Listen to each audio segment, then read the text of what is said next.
이번에는 예수금을 설명을 할 건데,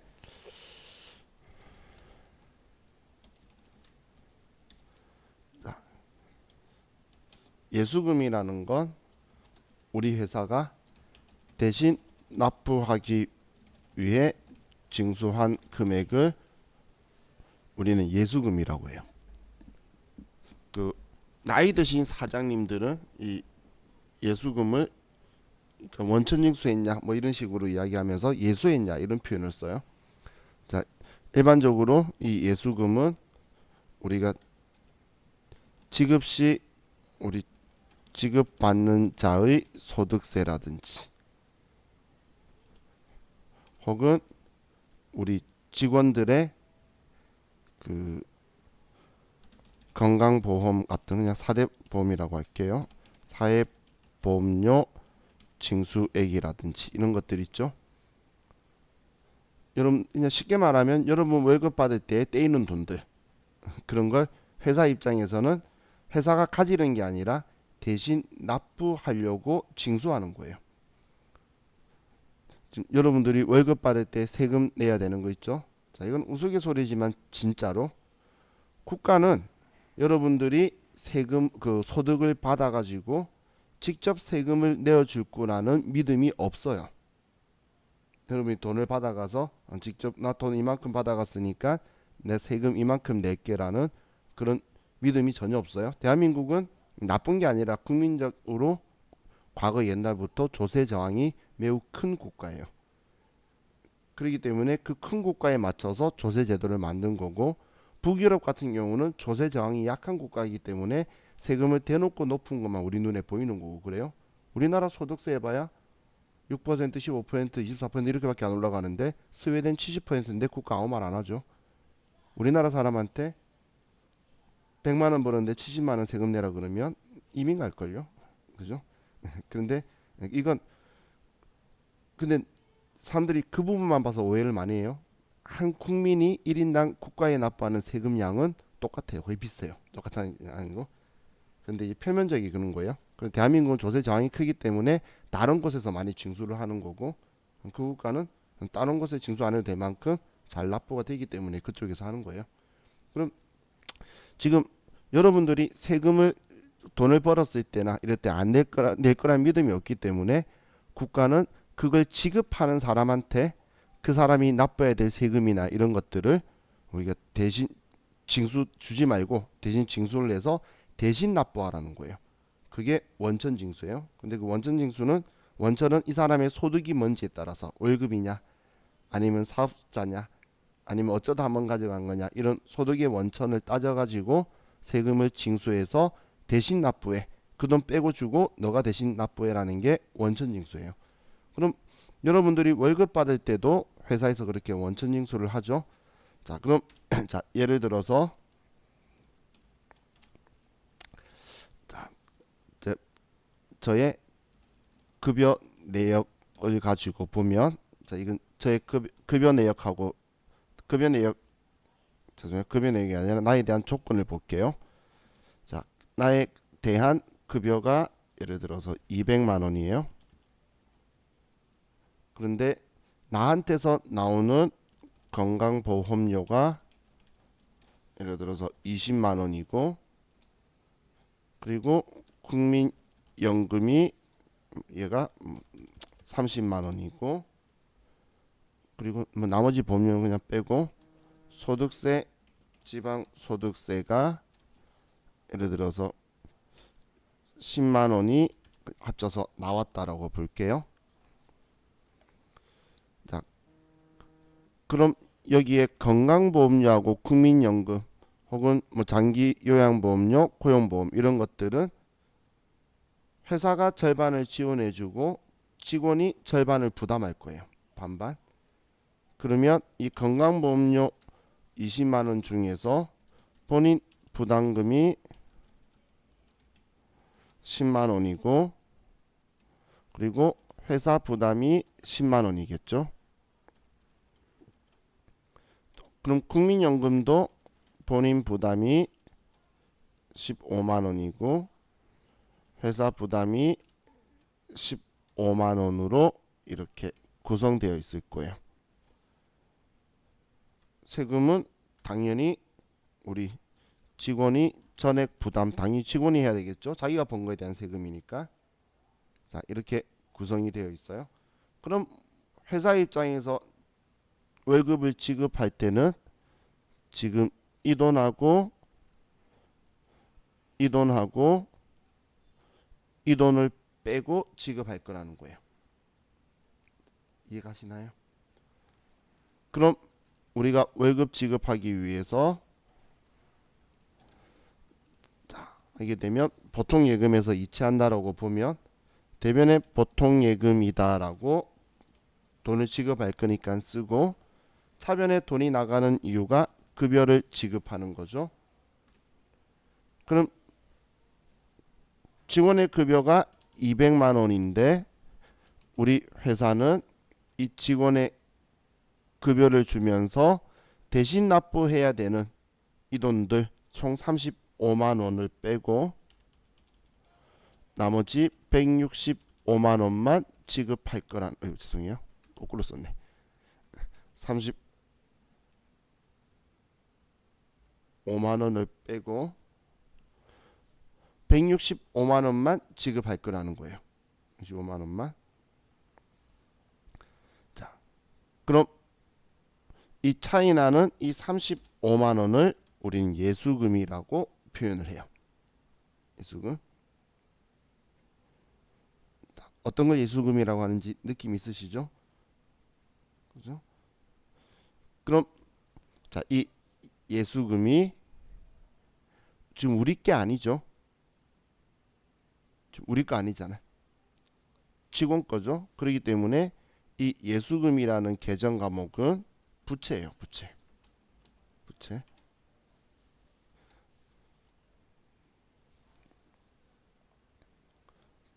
지금 우리 회사 내 돈이 아닌데 직원이 납부해야 될 것 대신 내가 잠시 가지고 있는 거잖아. 지금 얘네들은 언제까지? 원칙적으로 다음 달 10일까지. 다음 달 10일 날 납부해야 되고 원천징수 이행상신고도 해야 되고, 이거에 맞춰서 일부러 얘네들이 다 다음 달 10일까지로 날짜 다 잡고 있죠. 원래 옛날에 다 따로 놀았는데 얘만 잘 받아서 국민연금 그리고 우리 고용보험하고 전부 다가 통합고지서로 4개가 붙었는데 옛날에 따로따로 돼 있었어요.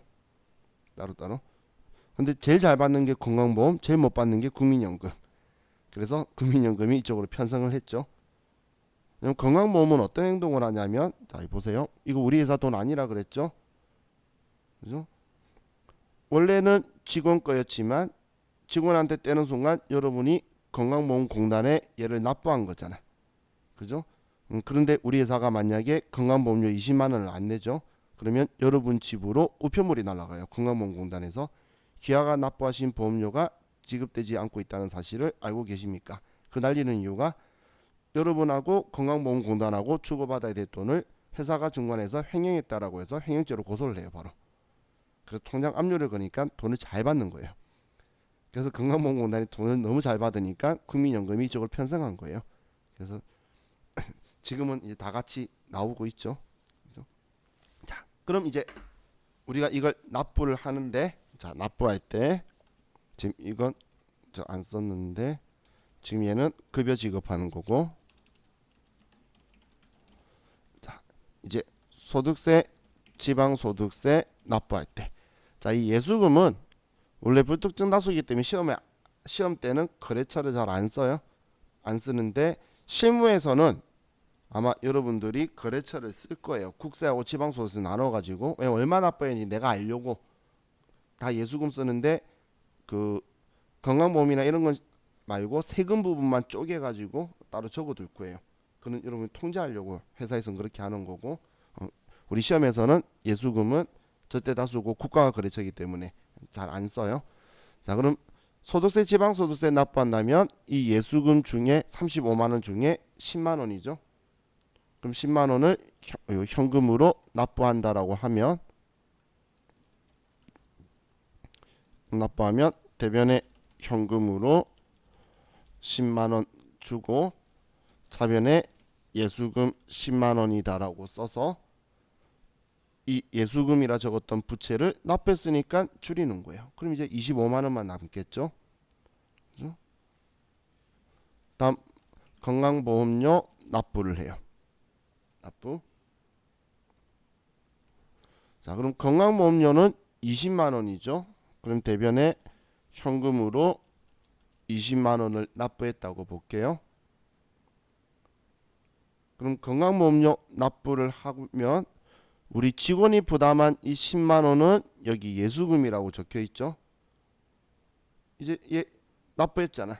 10만 원. 직원이 원천징수했던 직원한테 원천징수했던 거 납부한 이 10만 원은 이제 예수금에서 10만 원 지워주고 그럼 나머지 10만 원은 우리가 부담을 할 건데 자 건강보험료는 계정 과목으로 우리 복리후생비나 아니면 세금과 공과라는 계정 과목을 쓸 거예요.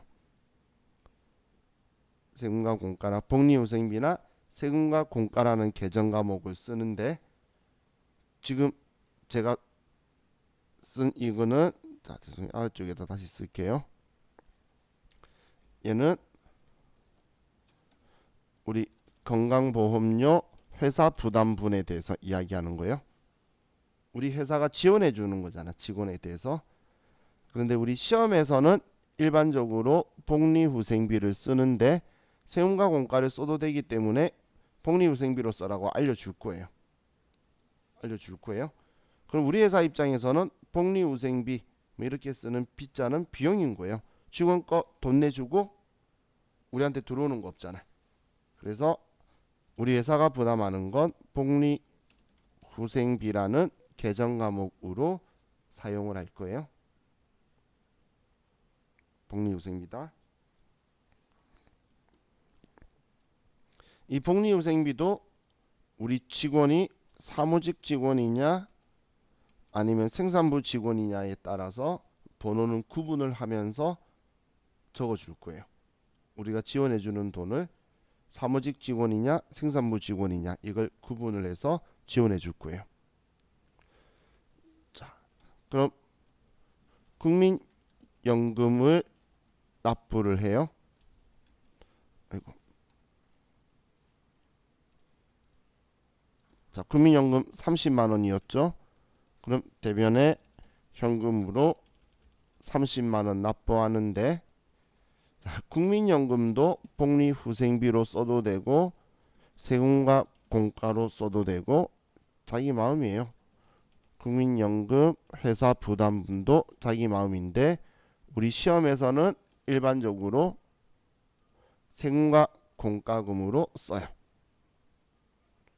여러분이 나중에 회사에 가시면 여러분 회사는 둘 다 똑같은 계정 과목으로 둘 다 복리후생비 쓰거나 둘 다 세금과 공과 쓸 건데 우리 시험에서는 이러고 있더라고요. 일반적으로. 이건 사장님이 생각하기 나름인 거예요. 직원 4대 보험료 지원해 주는 걸 직원 복리후생이라 생각하면 복리후생비라 쓰는 거고 그냥 세금이라고 어쩔 수 없이 낸다 생각하는 사람은 세금과 공과라고 쓰는데 근데 이 두 개를 다 쓰는데 지금 제가 두 개 중에 아무거나 써도 된다는 건 시험 때 그래서 어느 거 써라고 적어 줄 거예요. 적어 줄 거니까. 자, 그럼 얘도 지금 직원한테 원천징수한 예수금 15만 원이 여기에 있죠. 지금 예수금 10만 원, 10만 원만 납부했고 아직 15만 원 남아 있을 거잖아요. 그래서 지금 부담분 예수금 15만 원 이렇게 하고 나머지는 우리 회사가 지원해 주는 거 세금과 공과 얘도 어느 부서 직원인지를 따져서 처리를 할 거예요. 자, 참고로 뭔가 계정 과목이 끝에 뭐여, 뭐비, 뭐료, 뭐과 이렇게 적혀 있는 애들은 비용 계정 과목이에요. 딱 한 개 빼고 한 개는 다음 주에 저하고 같이 보게 될 거예요. 우리 계정 과목이라고 쓰는데 끝에가 여비료가로 끝나는 애들은 비용이에요. 그럼 제가 왜 비용이다라는 이야기 하냐면 얘네들은 어느 부서 직원이다라는 걸 다 따질 거란 이야기예요. 500번, 800번. 우리가 제조업이기 때문에 생산부 직원 거다, 사무직 직원 거다. 이런 걸 전부 다 따질 거예요.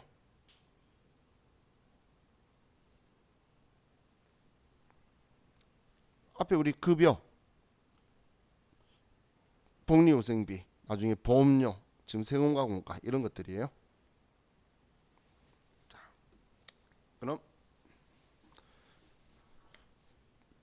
자, 지금 여기에서 보면 결국은 이 예수금이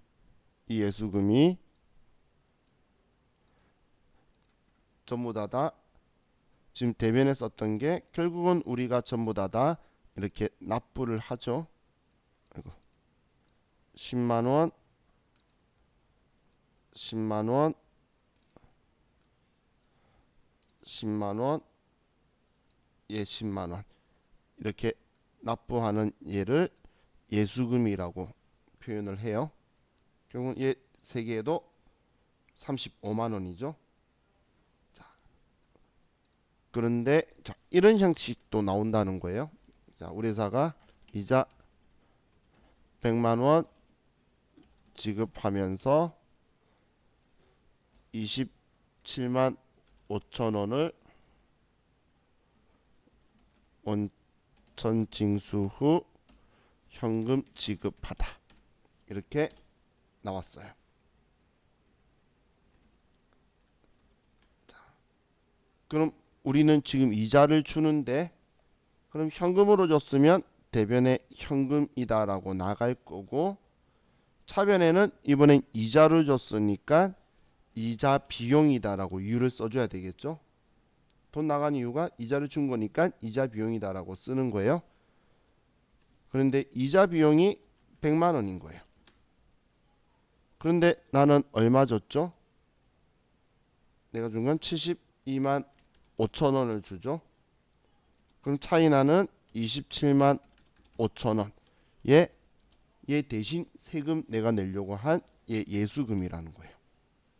예수금. 자, 은행에서 이자를 주고 받는 건 14% 세금인데 은행이 아닌 나머지 사람들이 세금 주고 받는 건 25%예요. 세금이. 그래서 지방소득세까지 하면 27.5%가 되는데 그럼 지금 얘도 지금 이 앞에 이거하고 비교를 한번 해보시면 돼요. 자, 보시면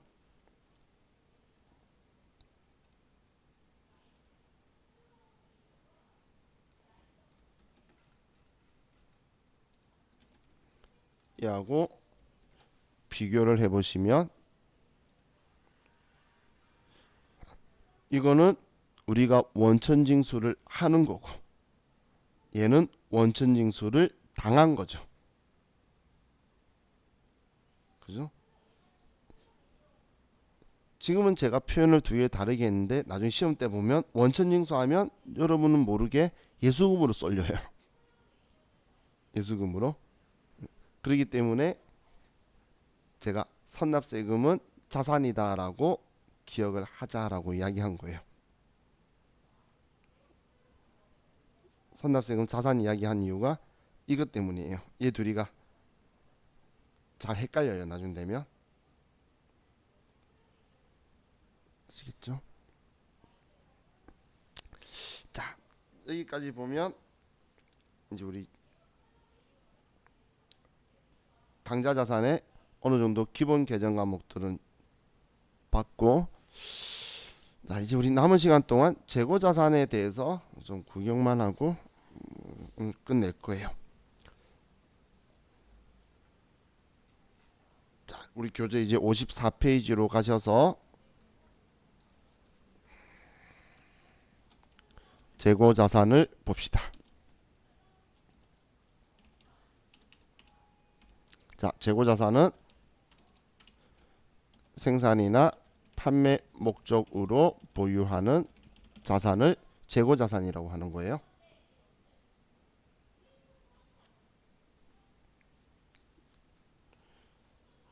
자, 그럼 재고자산의 종류라고 적혀 있는데, 자 우리 교재 보면 자 이 개정 과목들이에요. 이 앞에 적혀 있는 애들이 계정 과목들이에요. 그럼 여기 잘 적혀 있어서 그냥 이거 보는 거예요. 상품이라고 적혀 있는 거는 지금 여기 적혀 있는 건 일단 우리가 사왔을 때 차변에 이 계정 과목으로 쓸 거라는 거예요. 사왔을 때 우리가 팔려고 완성품을 사오면 상품. 그런데 내가 팔려고 만들면 제품. 자, 얘 둘이는 좀 띄워놓고 내가 제품을 만들기 위해서 원재료를 사오면 계정 과목이 원재료. 이렇게 되는 거예요. 자, 그럼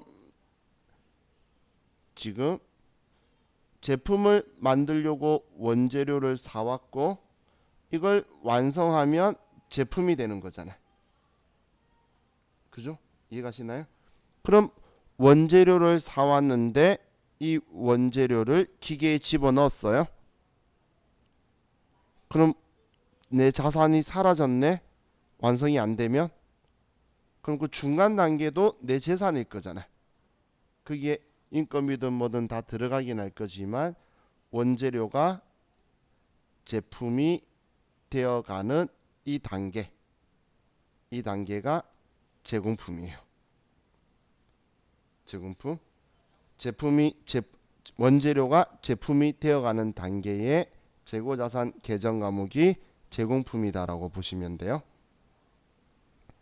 그럼 우리 반제품이라는 건 우리한테는 완성품이 아닌데 그런데 판매적 가치가 있어서 누가 사가면 반제품이라고 해서 써요. 그런 거예요.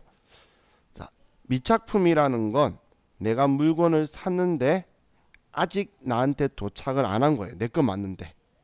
그걸 미착품이라는 계정 과목으로 표현을 해요. 자, 소모품은 재고자산으로 분류할 때도 있고 당좌자산으로 분류할 때도 있고 얘는 별로 크게 신경을 안 쓰셔도 돼요.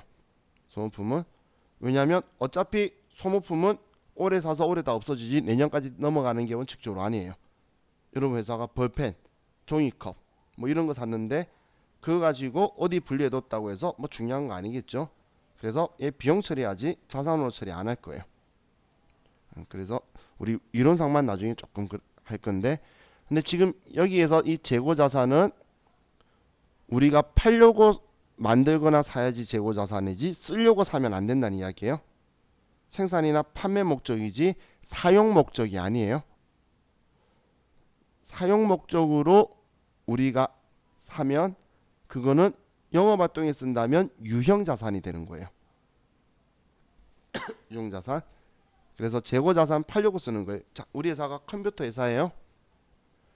컴퓨터를 팔려고 사오면 완성품 사오면 상품인데 우리 회사가 컴퓨터를 쓰려고 사오면 비품이 된다는 거니까 비품은 유형자산이에요.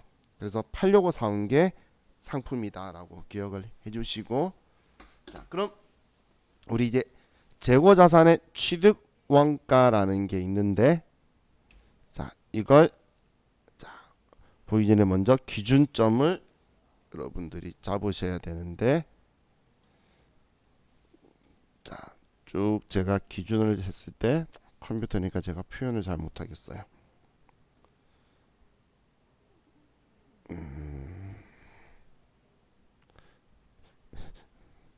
이 지점을 딱 가지고 봤을 때 여기가 취득 시점이다라고 보면 자, 이 취득 시점이란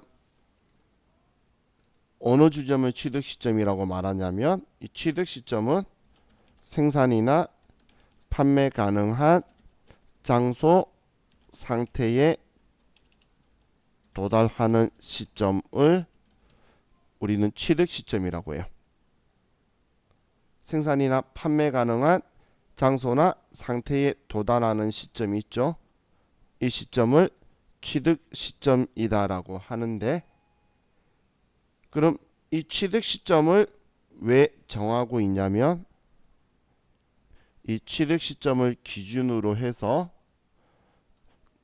취득 시점 이전에 발생하는 거하고 취득 시점 이후에 발생하는 거하고 회계 처리하는 방식이 틀려요.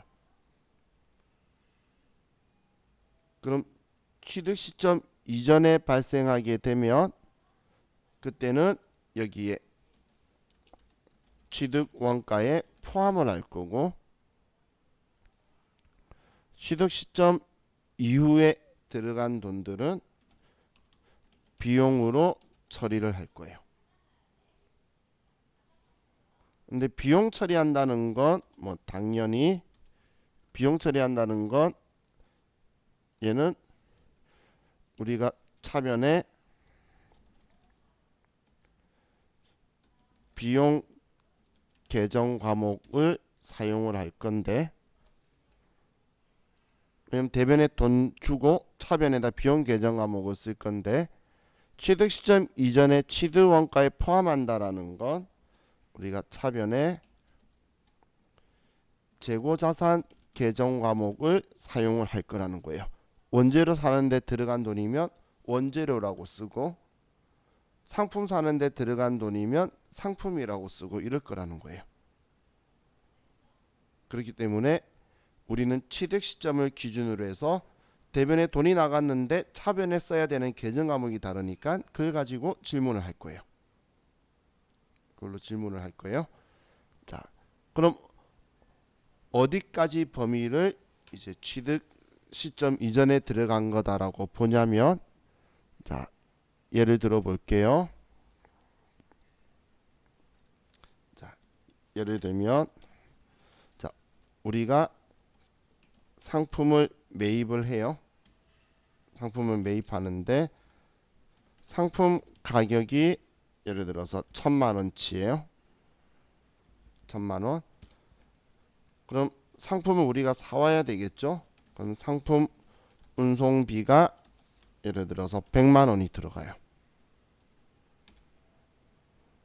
그리고 이 상품을 사는데 상품 보험료가 있으면 보험료 20만원이면 20만원도 들어가고, 자, 지금 제가 경우를 이야기하는데, 또 상품을 사오는데 뭐 예를 들어 도착하니까 물건 내리는데도 비용이 들어가는 거예요.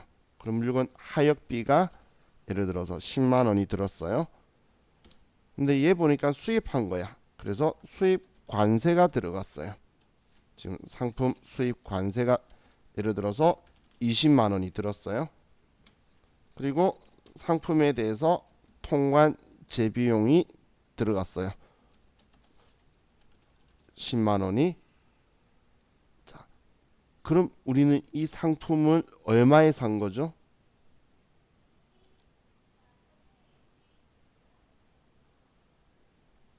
지금 우리는 이 상품을 1,070만원에 산 거죠.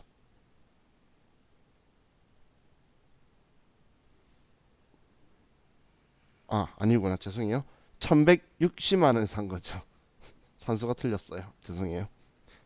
띄어서 봤어요. 제가 잘 실수 안 했을 건데. 자, 그럼 우리 1,160만원에 이걸 산 거죠. 이해가시나요? 무슨 말인지? 근데 제가 왜 1,160이라고 말했냐면, 최소한 1,160보다는 더 비싸게 팔아야 이익이고, 그거보다 싸게 팔면 손해란 이야기예요. 얘를 사오는데 이만큼 돈 들어갔으니까. 제 생각 이해가시나요?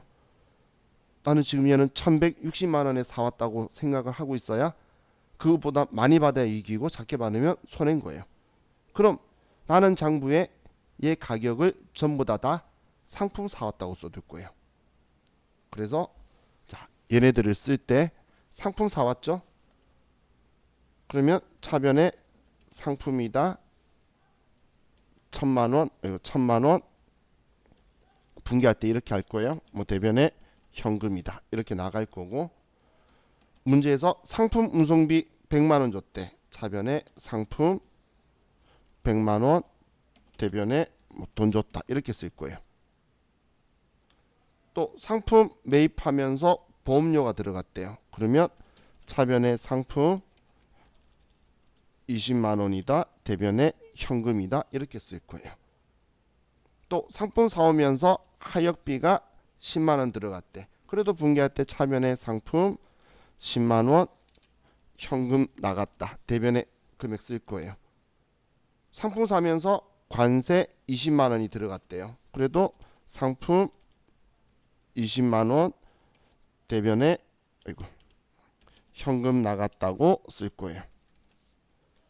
또 상품 사면서 통관 재비용으로 10만 원이 들어갔대요. 그래도 상품 10만 원 그리고 대변에 현금 이렇게 쓸 거예요. 왜냐하면 지금 이 들어간 거는 내가 판매나 아니면 생산 가능한 장소나 상태에 들어가기 전에 발생한 거잖아요. 그죠? 그러면 제가 방금 취득 시점 이전에 들어간 거는 재고자산 계정 과목 쓴다고 한 게 얘가 원재료였으면 원재료라고 쓸 거고 상품이면 상품이라 쓸 거예요.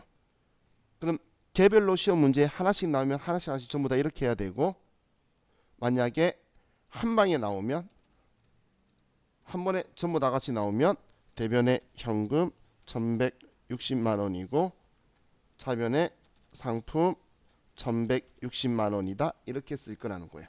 한 번에 분개시키면 이렇게 쓸 거고 따로 그냥 한 개만 나오면 그냥 상품이라 쓸 거라는 거예요. 이게 취득 원가에 포함한다는 거예요. 포함.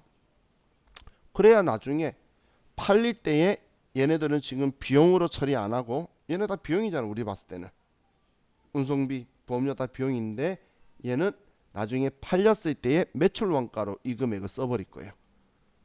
그래야 수익 비용 대응의 원칙에 맞겠죠. 그래서 사왔을 때는 이걸 우리는 비용으로 처리를 안 하고 자산으로 처리를 해둘 거라는 거예요. 이걸 뭐라고 하냐면 취득 시 부대 비용은 취득 원가에 포함한다라고 표현하는 거예요. 이건 모든 자산에 똑같이 일괄 적용이 되는 건데 어제 이런 표현 썼어요. 예외가 단기매매 증권 취득 부대 비용들이에요. 단기매매 증권 걔만 이상한 애고 그 외 나머지는 전부 다 제가 취득 시점을 지금 월요일은 뭐 재고자산 하겠지만 나중에는 유형자산이든 뭐든 그 자산 취득 시점을 이야기할 거예요. 그럼 그 취득 시점에 들어간 돈은 전부 다 그 자산 계정 과목으로 써두는 건데 단기 매매 증권 얘만 이상한 애였던 거예요. 얘만 수수료 비용이라 쓰고 딴 비용 들어가면 딴 비용이다 쓰고 세금 들어가면 세금이다라고 써버릴 거예요. 그게 단기 매매 증권 얘의 특이한 성격이기 때문에 얘는 물어보는 거였고 우리 재고자산만이 아니라 모든 자산은 다 이런 방식으로 쓸 거라는 거예요. 비품 사는데 돈 들어갔으면 차변에 비품이라고 들어갈 거예요. 내가 쓸 수 있게 나한테 오기 전까지 들어간 걸. 그래야 걔를 얼마에 샀다라고 정확하게 정리를 할 수가 있겠죠. 자, 그럼 지금 우리 교재 다시 보면 자, 재고자산 매입에서 재고자산 매입 운임대금이나 뭐 지출한 운반비, 매입수수료, 하역비, 보험료, 세금, 뭐 구입 부대 비용은 취득원가에 포함한다는 건데 이게 우리는 재고자산이라고 쓰는 거예요. 재고자산 방금 상품 원재료라고 쓴 거 차변에. 그런데 재고자산 상품을 팔면서 돈이 운반비가 들어갈 수도 있겠죠. 그럼 우리가 팔면서 운반비가 들어가면 그거는 그냥 비용인 거예요. 취득 시점 이후에 발생한 거잖아요. 그래서 우리는 그건 운반비라는 비용 계정 과목을 사용할 거예요. 사용. 자, 그럼 여기 있구나.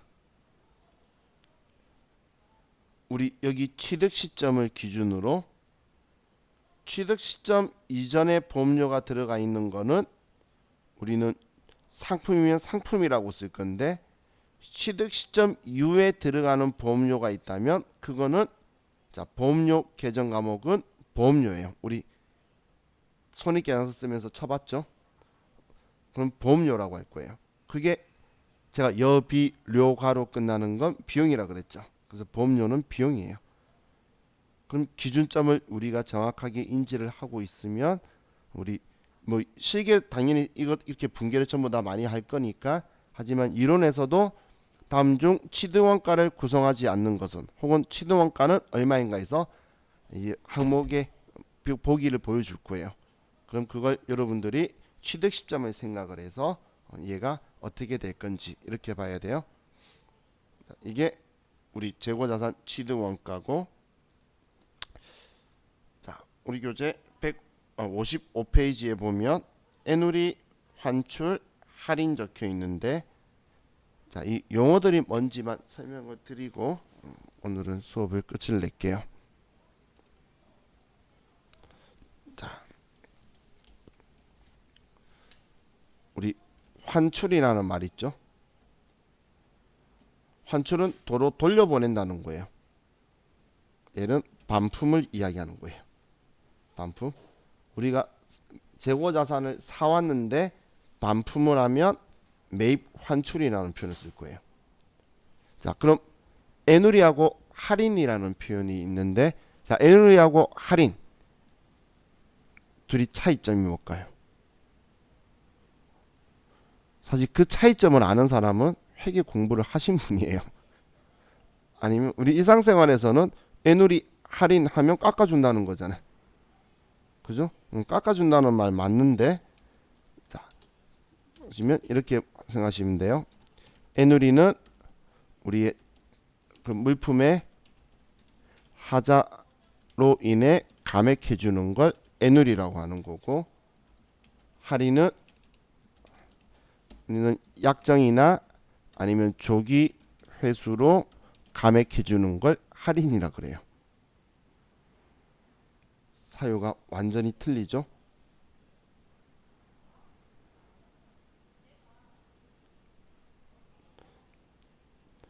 자, 애누리는 이런 거예요. 제가 여러분한테 100만 원짜리 물건을 팔았어요. 그래서 여러분들이 그 물건을 받아서 열어봤더니 물건의 기스가 너무 많은 거예요. 그럼 저한테 반품하겠다고 하겠죠. 그래서 제가 여러분한테 미안하다, 그러면 그냥 60만 원에 그거 하면 어떻겠니 했더니, 여러분이 봤을 때 60만 원이라면 기스가 눈에 안 보이는 거예요. 그럴 수도 있겠죠. 그럼 그렇게 100만 원짜리였는데 물건에 하자가 있어서 제가 깎아준 그 40만 원, 그걸 애누리라고 하는 거예요. 그런 경우에만 애누리, 물건에 하자가 있어서. 그럼 할인이라는 건 우리 일반 실무에서는 이런 신용 조건을 걸어요. 신용 조건이, 자, 예를 든 거예요. 예를 들어서 신용 조건이 2분의 10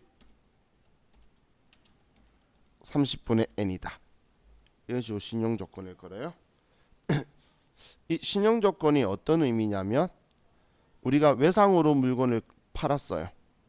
그럼 며칠 언제까지 갚아야 되죠? 정말 모호한 느낌 있죠? 그래서 일반적으로 우리 상도덕적으로 우리는 일반적으로 30일 이내 갚아요. 지금은 경기 안 좋아서 거의 대략 15일인데 옛날에 한 30일이었어요. 그럼 지금 여기 n이 붙어 있는 이쪽 있죠? 얘가 30일 이내 갚아라는 의미예요. 15일 이내 갚아라 할 거면 15분의 n이라고 표현을 할 거예요. 그럼 며칠까지 갚아라고 하면서 내가 돈이 급해서 이러는 거예요. 너 10일 이내 갚으면 2% 깎아줄게라는 뜻이에요. 이게 신용 조건을 거는 거예요. 뒤에 n자 붙은 건 나한테 외상 대금을 줘야 되는 기일을 이야기하는 거고, 그 앞에 적혀 있는 이제 숫자는 몇 퍼센트다, 며칠 이내면, 이런 뜻으로 이제 10분의 2, 뭐 15분의 2 이렇게 하는데, 과거 옛날에 이렇게 30분의 n인 시절에도 무조건 사람들이 이 조건 걸면 바로 다 갚았어요. 왜냐하면 날짜 차이 해봐야 20일밖에 차이 안 나잖아. 20일에 2%는 엄청난 이율이죠. 그죠? 그렇기 때문에 이렇게 하면 웬만하면 전부 다 갚았어요. 그럼 30 몇 퍼센트 이율이 나와요. 계산을 해보면. 그럼 훌륭한 이율이죠. 그죠? 자, 이게 우리 할인이에요. 근데 혹은 뭐 조기 회수로 얼마 깎아줄게 하는 것도 할인이에요. 그럼 계정 과목으로 얘네들은 따로 있어요. 계정 과목이 매입, 매입 환출 및 애누리라는 계정 과목을 쓰고, 매입 할인이라는 계정 과목을 쓸 거예요. 매입 환출 및 애누리, 매입 할인. 그럼 얘는 반품하거나 하자가 있어서 반품하거나 깎아준 거고, 얘는 약정을 했거나 아니면 조기회수로 우리가 그냥 깎아주는 걸 할인이다라고 한다라는 거예요. 자, 이 의미를 기억해 두시면 이제 내일이 아니죠. 우리 내일 안 보죠.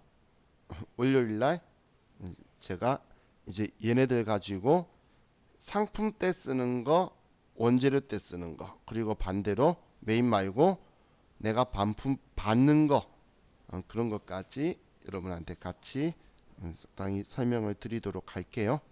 지금은 설명하면 시간이 엄청 많이 걸리니까. 자, 그럼 이제 우리 교재 보시면,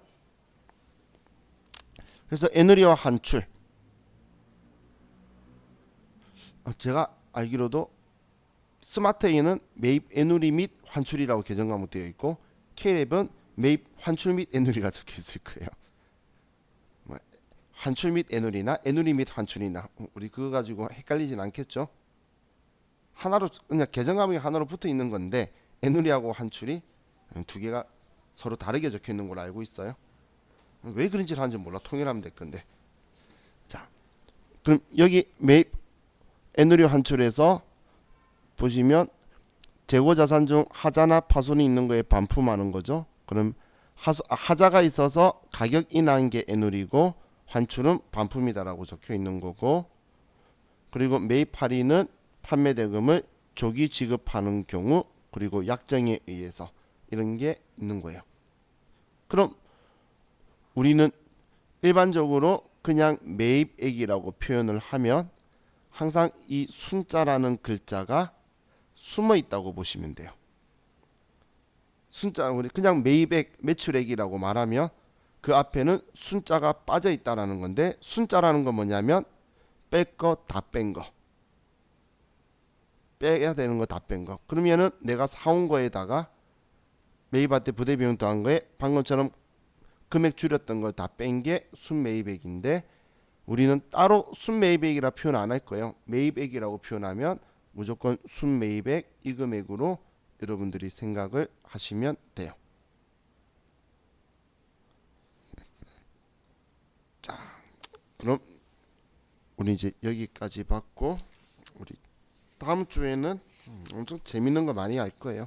막 같이 달았다고 감가상각도 하고, 얘 불태워버리고, 얘 없어지고, 불타서 없어졌다는 거 회계 처리하고, 많이 하면 재밌으니까 괜히 걱정하지 마시고, 근데 주말에 시간 될 때 책만 한번 쭉 한번 읽어봐 주시면 좋을 것 같아요.